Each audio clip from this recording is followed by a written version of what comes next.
Le sacrifice invisible d'une jeune fille, une histoire d'amour, de secret et de survie. Le soleil du matin peignait les abords poussiéreux du village d'une teinte dorée, mais pour Ayana, une jeune fille de 12 ans sur le point de vivre un changement inimaginable, il n'y avait aucune chaleur dans la lumière. Elle se tenait pieds nus sur le parquet grinçant de la modeste cabane de sa grand-mère, vêtue d'une délicate robe blanche, celle qui avait été portée par la fille de quelqu'un d'autre bien auparavant. Le voile sur sa tête la démangeait, rappelant la vie dans laquelle elle était sur le point d'entrer. Ses yeux étaient secs, non pas par manque d'émotion, mais parce que son cœur avait pleuré ses dernières larmes. Dehors, une petite foule s'était rassemblée, les murmures feutrés des femmes et le silence inconfortable des hommes lui disant tout ce qu'elle avait besoin de savoir. Ayana était sur le point d'épouser un homme qu'elle connaissait à peine, un homme blanc de 70 ans, un étranger venu d'un autre monde, un étranger dont la vie semblait aussi lointaine que les étoiles. Monsieur Elliot Langston avait presque 6 fois son âge, ses cheveux argentés et ses yeux froids et calculateurs lui faisaient frissonner le dos. Il parlait à peine la langue locale, et lorsqu'il lui serra la main, elle ressentit un frisson troublant, le sentiment que son contact était une affaire de transaction et non de tendresse. Mais il avait de l'argent dont sa famille avait désespérément besoin et la famille d'Ayana n'en avait pas. À peine 2 semaines avant ce moment, son jeune frère était tombé gravement malade. Son corps était ravagé par la fièvre, des frissons incontrôlables et de violentes convulsions, la clinique lui avait refusé des soins sans paiement initial. Sa mère avait plaidé, mendié et même vendu ses biens les plus précieux, sa machine à coudre, son alliance et même les manuels scolaires d'Ayana, mais cela ne suffisait toujours pas. Désespérée, la mère d'Ayana s'était tournée vers Elliot, un vieil investisseur américain résidant dans un lodge privé dans les montagnes. Personne ne savait pourquoi il était là, il n'était pas missionnaire et il ne parlait pas non plus de Dieu ou de charité. Mais il avait de l'argent liquide, et c'était tout ce qui comptait. Lorsqu'il aperçut Ayana au marché, marchant pieds nus pour acheter des médicaments avec les quelques pièces qu'elle parvenait à rassembler, quelque chose dans son regard s'attarda. Le lendemain, il s'est présenté à leur porte avec une offre, une énorme dot qui couvrirait le traitement de son frère et garantirait que la famille aurait de quoi survivre toute l'année. Sa mère a d'abord refusé, criant de fureur, jetant tout ce qui était à sa portée, mais au fil des heures, la fièvre de son frère n'a fait qu'empirer. N'ayant pas d'autre choix, Ayana, à peine plus qu'une enfant, murmura les mots qui allaient sceller son destin, « Je le ferai ». La cérémonie de mariage était simple, austère. Sa grand-mère a placé un fin fil de perles autour du cou d'Ayana, et Elliot, vêtu d'un costume noir coûteux, a fait un petit sourire lorsque l'aîné lui a demandé s'il prenait Ayana comme épouse. Il n'a rien dit mais oui. Ayana non plus ne dit rien. Il n'y eut pas de baiser, juste un signe de tête, puis un silence insupportable remplit l'espace entre eux. Cette nuit-là, Ayana s'est retrouvée assise au bord d'un lit propre dans une étrange maison d'hôte. Elliot, dans la pièce en face de la sienne, était plongé dans un livre, lisant dans une langue qu'Ayana ne comprenait pas. Il ne s'est pas approché d'elle et ne l'a pas touchée. Il lui tendit simplement un bol de soupe et dit, d'une voix trop douce, presque contre nature, « Tu devrais manger ». Son ton était doux, mais cela la troublait. Cela ne me semblait pas bien. Il dormait dans la pièce voisine, verrouillant la porte entre eux de son côté. Ayana était allongée éveillée, tenant une photo de son frère, toujours incertaine de ce qu'on attendait d'elle. Elle se demanda, que veut-il de moi, sinon ce que les autres ont chuchoté? Les jours qui suivirent ne ressemblèrent à rien de ce qu'Ayana avait imaginé. Elle s'était préparée à la cruauté, aux ordres durs et au silence forcé. Mais au lieu de cela, Elliot la traitait avec un soin étrange. Il était distant, mais pas froid. Il lui a donné une chambre à elle, lui apportant des robes aux couleurs douces, lui servant du thé à 16 heures précises chaque jour avec du miel et un petit biscuit enveloppé dans du linge. Il n'a jamais élevé la voix, ne l'a jamais regardée avec dédain et ne l'a jamais touchée. Il la regarda comme si elle était précieuse, une chose fragile, qu'il ne fallait pas briser, mais garder en sécurité. Mais dans ce respect étrange et tacite, Ayana se sentait plus aliénée que jamais. Elle ne savait plus à quoi s'attendre. Le 3e soir, la curiosité l'a amenée à jeter un coup d'œil par la porte fissurée de la bibliothèque. Il était de nouveau là, assis dans le même fauteuil marron, lisant sous la douce lueur dorée d'une vieille lampe. Mais cette fois, quelque chose attira son attention. Il regardait dans un miroir sans se raser ni se brosser les cheveux, mais simplement en regardant, son visage pâle, plus fatigué que d'habitude, ses lèvres tremblant légèrement comme s'il se murmurait quelque chose. Ayana, inquiète, recula et se retira dans l'ombre. Le lendemain matin, Elliot l'a invité à marcher avec lui sur le sentier forestier derrière le lodge. Il lui tendit des bottes, un foulard et un cahier. Tu devrais écrire, lui dit-il, même si ce ne sont que tes pensées. Ayana plissa les yeux, confuse. Pourquoi, elle a demandé. Parce que les histoires aident à donner un sens aux choses, dit-il doucement, s'arrêtant avant d'ajouter, et je pense que vous en aurez bientôt besoin. Ces mots s'attardèrent dans l'air, lui envoyant un frisson dans le dos, comme s'il savait quelque chose qu'elle ignorait. Le 5e jour, Ayana remarqua quelque chose d'étrange, Elliot gardait une pièce verrouillée au fond du couloir, une lourde porte en bois avec une poignée en laiton qui ne tournait pas. Elle a posé des questions à ce sujet une fois. Il lui fit un léger sourire entendu et répondit, « Certaines portes ne sont pas encore prêtes à s'ouvrir. » Mais Ayana n'était plus une enfant. Elle avait suffisamment connu les recoins les plus sombres de la vie pour savoir que les secrets se cachaient souvent derrière des portes verrouillées. Alors cette nuit-là, alors qu'Elliot était en ville, elle a crocheté la serrure. À l'intérieur, elle découvre une pièce pleine de secrets, un musée de photographies, chacune montrant un enfant d'un pays différent. Certains souriaient, d'autres non. Des dates étaient inscrites sous chaque cadre, certaines marquées d'un X, d'autres laissées intactes. Dans un coin, une malle en bois attendait. Elle l'ouvrit et en sortit un cahier aux pages jaunies par le temps. « Cher Marasol, commença-t-il, tu as probablement 17 ans maintenant. Je pense encore à toi, à ton rire. J'espère que tu as gardé le violon. Je suis désolé d'avoir dû partir si tôt. » Alors qu'Ayana lisait ces mots, son cœur commença à battre à tout rompre. Elle avait découvert une vérité, une histoire cachée depuis trop longtemps. Mais qu'est-ce que cela signifiait? Quel secret Elliot lui cachait-il et avec quoi était-elle vraiment mariée? Une autre note, fraîche et vieille de quelques jours seulement, sentait encore légèrement l'encre et l'espoir éphémère. Pour Chika, les étoiles ont toujours brûlé le plus fort quand tu chantes. J'espère que tu as retrouvé ta mère. J'espère que tu chantes encore. Puis, un autre. Il y a à peine une semaine, pour Ayana, tu ne le sais pas encore, mais un jour, tu le sauras. J'espère seulement vivre assez longtemps pour te voir sourire pour de vrai. Le souffle d'Ayana se bloqua dans sa gorge. Elle tenait la lettre avec des mains tremblantes, les yeux écarquillés d'incrédulité. Pourquoi son nom a-t-il été écrit ici? Pourquoi lui avait-il laissé un message d'adieu avant même qu'elle ait eu la chance de le lire? Alors que le poids des mots s'imposait, elle se retourna, poussant presque un cri. Là, sur le seuil, se tenait Elliot. Il était revenu bien plus tôt que prévu. Son visage n'était pas celui de la colère, mais celui de l'épuisement, de la résignation et de quelque chose de plus profond, quelque chose qu'il ne pouvait cacher. « Je suppose qu'il est temps que tu le saches, dit-il doucement, sa voix portant la lourdeur des non-dits. Ayana serra la lettre plus fort contre sa poitrine. « Tu savais quoi » demanda-t-elle, sa voix étant un murmure d'incertitude. Elliot entra dans la pièce, s'appuyant contre le chambranle de la porte avec un profond soupir. Il la regarda un instant, un air fatigué dans les yeux. « Que je ne t'ai pas épousée pour moi-même, murmura-t-il. Je t'ai épousée pour toi. » Ayana se tenait figée dans la pièce sombre et calme, la lettre toujours dans ses mains, son monde changeant sous le poids de ses mots. L'air était chargé d'une odeur de bois de cèdre, mais en dessous persistait quelque chose de plus ancien, de plus lourd, des souvenirs effacés, des murmures de vie et de perte qu'elle n'avait pas connus. Elliot se dirigea vers l'une des photos accrochées au mur, son regard tombant dessus avec une tristesse lointaine. C'était l'image d'une jeune fille riant, vêtue d'une robe jaune, les bras écartés sous un arbre chargé de fleurs. Elle s'appelait Amira, dit-il doucement, les mots ressemblant à une révérence tranquille. Elle venait du Maroc. Elle bégayait, mais lorsqu'elle récitait de la poésie, c'était comme si Dieu lui-même parlait à travers elle. Son sourire était bref, fragile. Elle est morte quand elle avait 14 ans. Paludisme. Son village n'avait pas d'eau potable.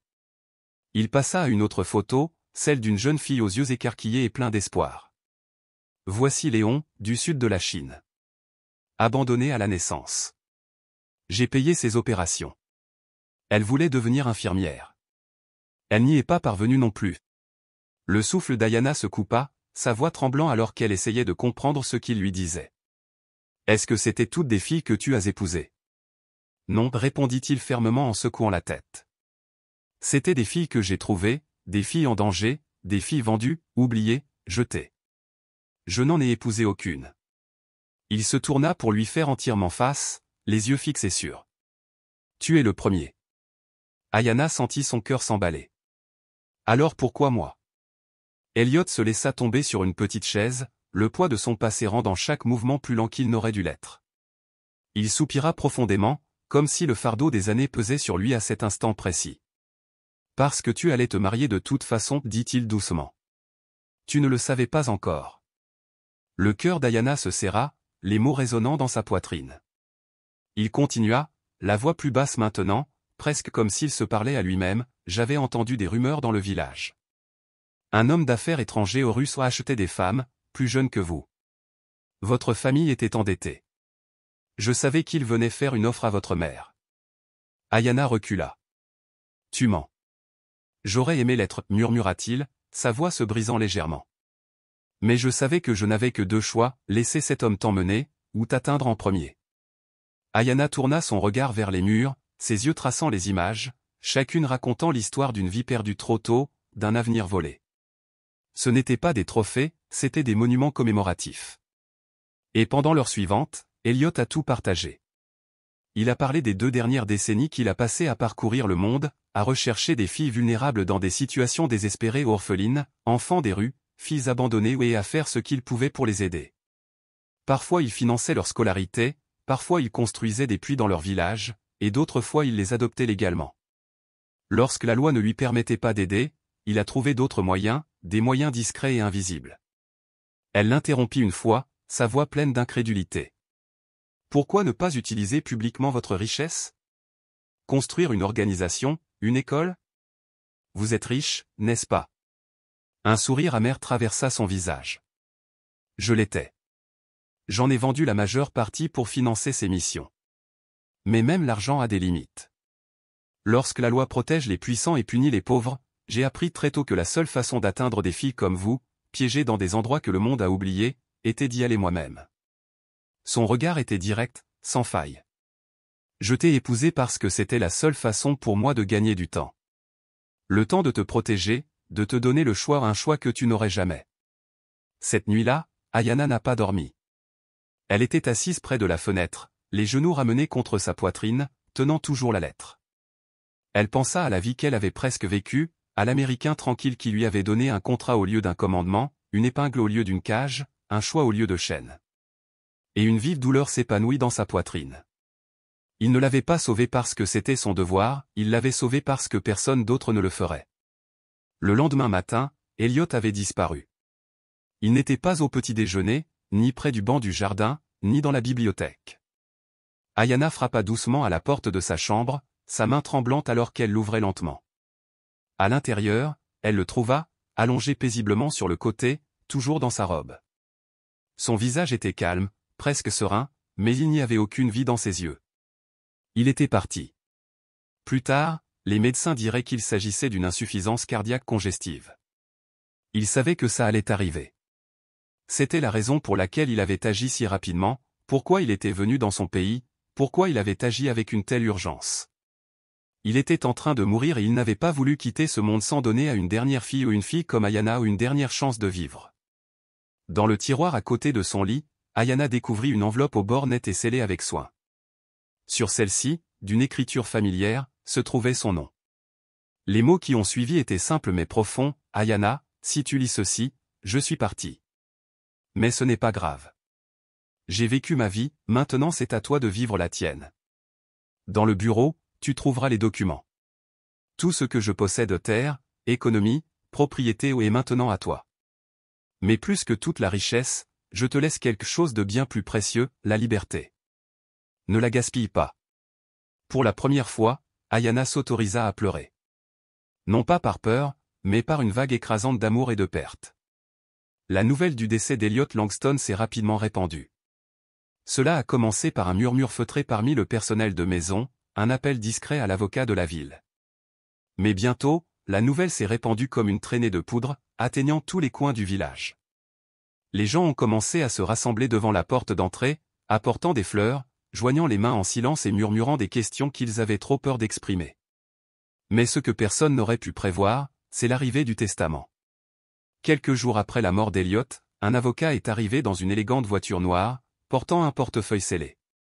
À l'intérieur, un testament manuscrit, juridiquement contraignant et notarié, révélait une vérité surprenante. Ayana, à peine 12 ans, était désignée comme l'unique héritière d'Elliot. Les villageois sont restés dans un silence stupéfait. Certains murmuraient des bénédictions, tandis que d'autres marmonnaient des malédictions.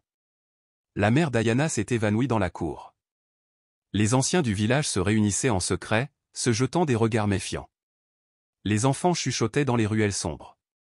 Comment cette fille pouvait-elle posséder toutes ces terres maintenant? Elle n'était qu'une pauvre fille sans nom. Il y a une semaine, il ne l'a épousée que pour tromper le système. Ce doit être de la sorcellerie. Mais Ayana ne dit rien. Elle n'a pas discuté, n'a pas protesté, n'a pas pleuré. Elle écoutait simplement, comme Elliot l'avait fait autrefois. Elle resta immobile face à leurs murmures, absorbant leur jugement avec une force tranquille. Seule dans la bibliothèque du lodge, Ayana a lu les mêmes livres sur lesquels Elliot avait versé. Elle a mangé la même soupe simple qu'il lui préparait. Le silence était assourdissant, mais il ne la perturbait plus. 3 jours après la mort d'Elliot, son avocate, Mademoiselle Barrow, est revenue avec un dossier contenant des documents juridiques. Il y a assez de choses ici pour vous accompagner jusqu'à l'université et au-delà, dit doucement Miss Barrow. Vous n'avez pas besoin de prendre de décision pour le moment, mais nous devrons nommer un tuteur légal pour superviser la succession jusqu'à ce que vous atteigniez la majorité. Ayana leva les yeux des journaux. Dois-je partir? Elle a demandé. Non, répondit Miss Barrow, sa surprise évidente. Cette maison est à toi. Elliot a clairement fait comprendre que tu pouvais rester ici aussi longtemps que tu en avais besoin. La vérité s'est posée sur Ayana comme un poids, mais aussi comme une promesse. Elle avait son propre lit, ses propres livres, ses propres clés du domaine et désormais, elle avait ses propres choix à faire. La première décision qu'elle a prise a stupéfié tout le monde, elle a consulté les livres comptables d'Elliot et a ordonné à Miss Barrow de retirer une partie des fonds restants, non pas pour elle-même, mais pour les enfants du village. Elle a autorisé les réparations de la clinique qui avait autrefois refoulé son frère. Elle a ordonné la construction d'une école à l'endroit même où elle vendait autrefois des herbes dans des rues poussiéreuses. Elle a discrètement décrété qu'aucune fille de moins de 14 ans ne pouvait être mariée sans être déclarée à un nouveau registre, désormais sous la supervision de sa succession. Certaines personnes l'ont qualifiée de dangereuse. D'autres, maudit. Mais bientôt, beaucoup ont commencé à l'appeler autrement, la fille qui est revenue avec le feu. Un après-midi, Ayana se rendit seule au cimetière situé à la limite du village. Elle portait avec elle une photo encadrée, celle qu'Elliot avait toujours gardée sur son bureau, un reflet dans un miroir sous un arbre en fleurs. Elle le plaça à côté de sa pierre tombale, ses yeux débordant d'une puissance silencieuse mais féroce. Alors qu'elle s'agenouillait à côté de lui, elle murmura, « Tu n'étais pas mon mari. Tu n'as même jamais été mon père. Mais tu étais mon phare. » Le vent bruissait dans les arbres et, à ce moment-là, le temps semblait s'étirer. Les jours se sont transformés en semaines, puis en mois, mais le lodge s'est lentement transformé en bien plus qu'une simple maison. C'est devenu un sanctuaire, un refuge où les jeunes filles pouvaient lire, dormir sans crainte et guérir. Fatima, une fillette de 9 ans sauvée d'un engagement forcé, et Binta, une fillette de 11 ans qui avait fui un oncle violent, se sont toutes deux rendues à la porte d'Ayana. Ayana les accueillit, non pas comme une reine ou un sauveur, mais comme l'une d'entre elles. Puis, un soir pluvieux, Ayana a découvert une dernière enveloppe cachée dans la couverture d'un des livres d'Elliot. C'était simple, mais son contenu était monumental.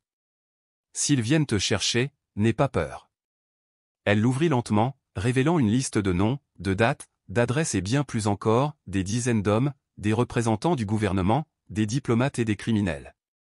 C'étaient précisément ces personnes qu'Elliot documentait depuis des années, celles liées au mariage des enfants, au trafic et au monde sombre contre lequel il s'était discrètement battu. Son travail avait non seulement sauvé d'innombrables filles, mais il avait également révélé les monstres qui se cachaient dans l'ombre. Le pouls d'Ayana s'accéléra alors qu'elle lisait les derniers mots manuscrits de la lettre « Utilise ta voix, Ayana. Brûle l'obscurité. Ils ne peuvent pas tuer la lumière quand elle sait de qui il s'agit. » Et à ce moment-là, Ayana prit sa deuxième décision. Elle ne se contenterait pas de construire des maisons pour ses filles, elle construirait un mouvement. 1 an plus tard, le nom d'Ayana est devenu connu dans le monde entier. N'étant plus l'enfant marié d'un village oublié, Ayana Langston était devenue la voix puissante des filles du monde entier. Son histoire, à l'origine celle d'une jeune fille de 12 ans héritant de la succession d'un étranger, était devenue virale. Mais ce que le monde a découvert était bien plus qu'un simple titre. Ils ont trouvé une révolution. Ayana avait grandi, non seulement en taille mais aussi en force. Sa voix restait douce, mais désormais, lorsqu'elle parlait, les ministres l'écoutaient.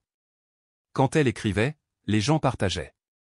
Lorsqu'elle est entrée dans une salle d'audience, les trafiquants ont bronché. Avec la liste d'Elliot et l'aide de Miss Barrow, Ayanna a lancé le rapport Langston, un exposé poignant sur les réseaux internationaux de mariage d'enfants, les fonctionnaires corrompus et les villages où les filles étaient vendues aux enchères en secret. Certains ont essayé de la faire taire. Ils ont menacé, piraté, menti et comploté. Mais il était trop tard. Elliot lui avait laissé non seulement une maison, mais une preuve indéniable. Il lui avait laissé un plan et, plus important encore, il lui avait laissé une armée des survivants, des enseignants et d'anciens partisans de son travail passé, désormais inspirés à se tenir à ses côtés. À l'âge de 14 ans, Ayanna avait pris la parole aux Nations Unies. À 15 ans, elle avait contribué à l'adoption de nouvelles lois dans 3 pays africains, rendant le mariage des enfants de moins de 16 ans puni par le droit international. À 16 ans, elle est revenue dans son village non pas avec des gardes ni des caméras, mais seule. Debout devant l'école qu'elle avait construite, entourée de filles qui rient, apprennent et vivent, elle sourit. Avant, j'avais peur du silence, leur a-t-elle dit. Maintenant, je sais que c'est dans le silence que nous devenons forts. Une jeune fille leva la main. Es-tu une reine maintenant? Ayanna rit. Non, les reines portent des couronnes, dit-elle en se tapotant la tempe. Je porte le feu. Cette nuit-là, Ayanna était assise dans l'ancienne bibliothèque d'Elliot, désormais remplie d'encore plus de livres, de dessins et de lettres des filles qu'elle avait sauvées.